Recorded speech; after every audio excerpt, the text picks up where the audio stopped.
ডিসেম্বরের আগে রাজধানীতে শীতের দেখা মিলছে না, তবে চলতি মাসেই দিন ও রাতের তাপমাত্রায় পার্থক্য এসেছে বলছে আবহাওয়া অফিস। নভেম্বর কিংবা ডিসেম্বরে ঢাকার গড় তাপমাত্রা কিছুটা বেশি থাকবে বলেও জানান প্রতিষ্ঠানটির কর্মকর্তারা।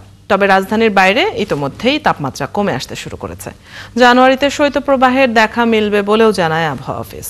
শারমিন নিরার প্রতিবেদন। কুয়াশায় ঢাকা এই ছবি বলে দেয় কার্তিক বিদায় নিচ্ছে।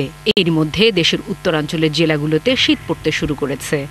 ঠান্ডা পড়ছে, ওই ঠান্ডা অনুযায়ী ওই পাতলা কাঁথা দিয়ে ঢাকা হয় না। আবহাওয়া দেখা যাচ্ছে কি গাড়িগুলো লাইট চালা চলতেছে।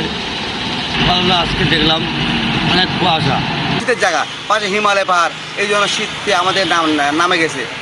সন্ধ্যার পরে সন্ধ্যার পরে অনেক ঠান্ডা লাগে। ঘনবসতি, যানবাহনের চাপ সহ নানা কারণে রাজধানী ঢাকায় শীতের দেখা মিলতে হয়তো সময় কিছুটা বেশি লাগবে। যদিও দিনে কিছুটা গরম অনুভূত হলেও রাতের তাপমাত্রা কমে আসছে।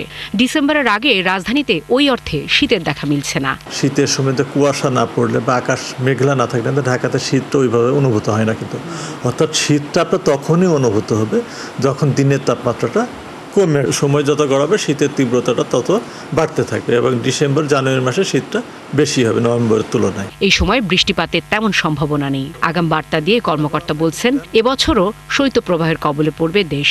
তবে ডিসেম্বর জানুয়ারি মাসে শৈত্যপ্রবাহ থাকবে। তবে জলবায়ু পরিবর্তনের প্রভাবে এবার শীতে গড় তাপমাত্রা কিছুটা বেশি থাকবে বলে জানান তিনি। নভেম্বর মাসে গড় তাপমাত্রা হচ্ছে 19.2 ডিগ্রি।